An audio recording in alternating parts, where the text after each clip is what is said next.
После полного высыхания бумаги нужно покрасить ее сначала в черный цвет.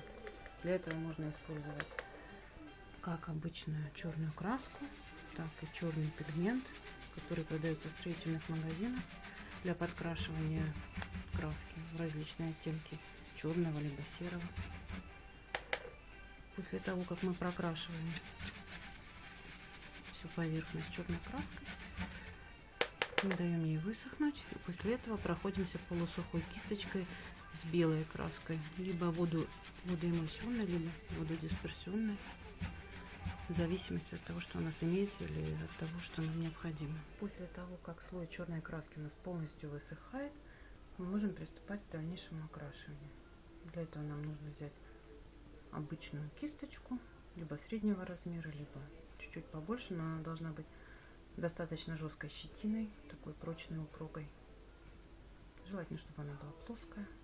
Мы обмакиваем в белую краску, немножечко подсушиваем кисточку, чтобы лишняя красочка с нее сошла. И начинаем аккуратными легкими движениями, стараясь не касаться глубоко, не так, как мы красили черные, а по верхушкам наших выпуклых частей. По верхушкам нашей фактуры мы совершаем такие небольшие легкие движения, прокрашивая только верх фактуры.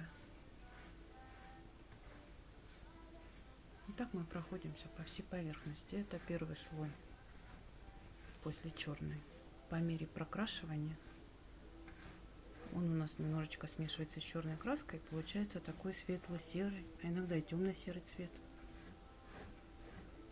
Это будет первый слой. Далее можно немножечко растушевать вот так вот, в зависимости от того, какого эффекта вы хотите добиться. Если вы хотите больше высветить или наоборот оставить более контрастным, чтобы низ был черный, а верх белый или светло-серый, это вам уже решать. Но я немножечко растушевываю, но так, чтобы не прокрашивать все углубления, чтобы не прокрашивать все трещинки. Черный цвет должен проступать все-таки. Так наносится несколько слоев, пока вы не достигнете нужного вам эффекта.